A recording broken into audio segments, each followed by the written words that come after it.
sahabat pembelajar, kembali lagi dengan saya Ceno Priyadi di seri kedua, yaitu seri merakit personal komputer. Kali ini saya akan membahas tentang port pada personal komputer.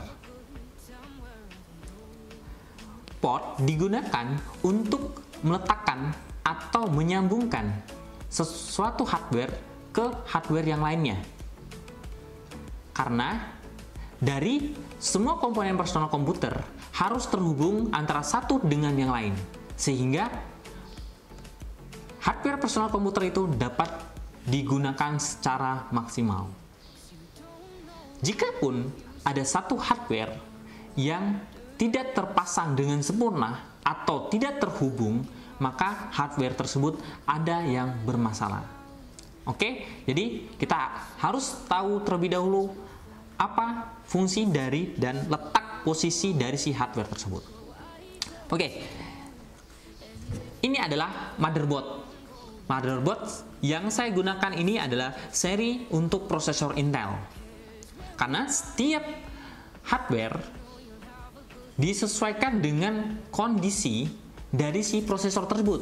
Jika kita menggunakan prosesor tipe AMD, maka kita gunakan tipe dari motherboard yang berbeda. Oke, yang pertama yang kita akan bahas adalah port soket prosesor, di mana letak atau pemasangan prosesor berada di port ini. Yang kedua yang kita bahas adalah port RAM, Random Access Memory.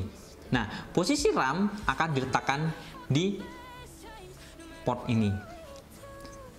Sedangkan yang ketiga adalah port power supply, yang di sini ada 20 pin dan sebelahnya ada 4 pin. Jadi, maka total yang harus digunakan, port yang harus digunakan adalah 24 port. Yang ketiga, yang keempat, port VGA card. Yang kelima, port PCI. Port yang digunakan untuk kita meletakkan kartu tambahan seperti LAN card, sound card, dan lain-lain. Nah, tapi untuk PCI ini ada yang terbaru, yaitu yang namanya PCI Express. Posisinya dia lebih kecil. Gitu. Biasanya digunakan untuk misalnya LAN card yang tipe gigabit. Seperti itu. Nah, seterusnya ada port ATA yang digunakan untuk hardware dari hard disk, floppy disk, bahkan DVD drive. Tapi port ATA ini sudah jarang digunakan karena hardware untuk hard disk, hardware untuk DVD drive dan lain-lain itu sudah mulai tidak diproduksi kembali. Yang selanjutnya ada port SATA. Di sini ada 4 port SATA. Port SATA ini digunakan untuk tipe terbaru dari port dari hard disk, DVD drive atau DVD ROM dan lainnya, kayak gitu. Kenapa di sini ada 4 port? Karena motherboard ini bisa support untuk media penyimpanan atau media pembacaan, yaitu maksimal 4 hardware. Nah, yang seterusnya ini ada yang namanya baterai CMOS. Baterai CMOS ini berfungsi untuk mendeteksi waktu. Kan kalau teman-teman perhatikan, waktu yang ada di komputer teman-teman atau di laptop teman-teman, jelas ketika komputer dimatikan, maka daya itu tidak ada. Kenapa ketika dihidupkan, waktu sesuai dengan pada waktu tersebut? Karena ketika komputer keadaan mati, yang menyuplai arus listrik adalah baterai CMOS tersebut. Nah, yang selanjutnya ada yang namanya BIOS. Jadi basic input output system, nanti saya akan jelaskan mengenai BIOS itu apa. Yang selanjutnya ada port panel untuk ke casing, ada HDD LED, ada power, ada reset, ada HDD LED HDD. Setelah itu ada sound, port sound yang ada di casing. Setelah itu USB yang ada di casing. Nah, dan ini terakhir adalah port untuk fan processing. Nah, jadi seperti ini teman-teman. Jadi inilah port-port yang akan nanti kita gunakan ketika kita melakukan praktikum atau menghubung-hubungkan semua perangkat personal komputer tersebut. Nah, oke, kita lanjut ke bagian belakang dari si motherboard. Nah, belakang motherboard adalah bagian ini.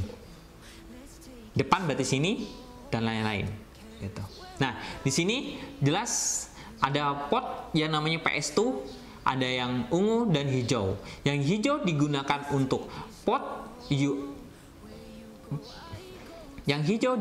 untuk mouse, sedangkan yang ungu digunakan untuk keyboard. Setelah itu ada port VGA output dan VGA input.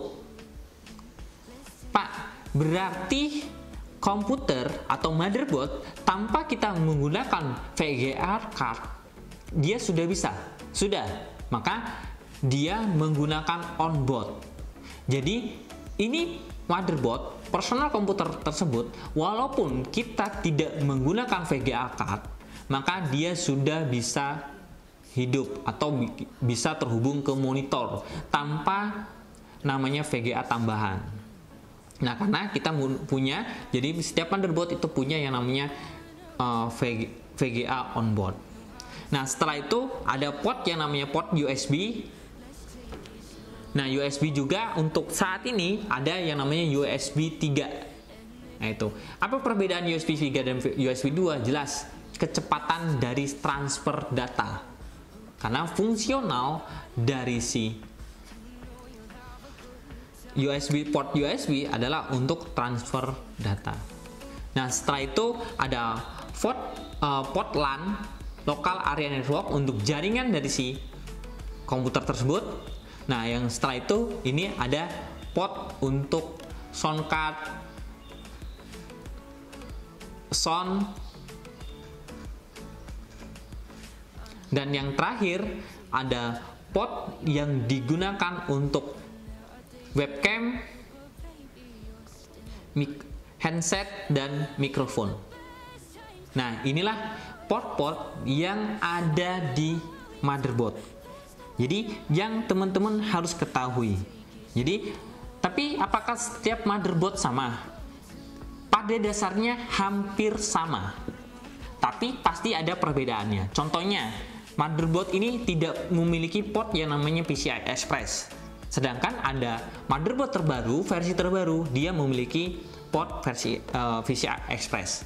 Nah, setelah itu ada port yang dia sudah menggunakan port SSD M2, sedangkan ini belum memiliki, kayak gitu. Nah, ada lagi yang menggunakan port power supply yang versi 20 pin. Nah, ini menggunakan 24 pin. Masih banyak lagi perbedaan-perbedaan yang ada. Jadi, silakan cari-cari referensi sebanyak-banyaknya untuk jenis-jenis motherboard, karena setiap motherboard memiliki perbedaan pada port dan fungsionalnya.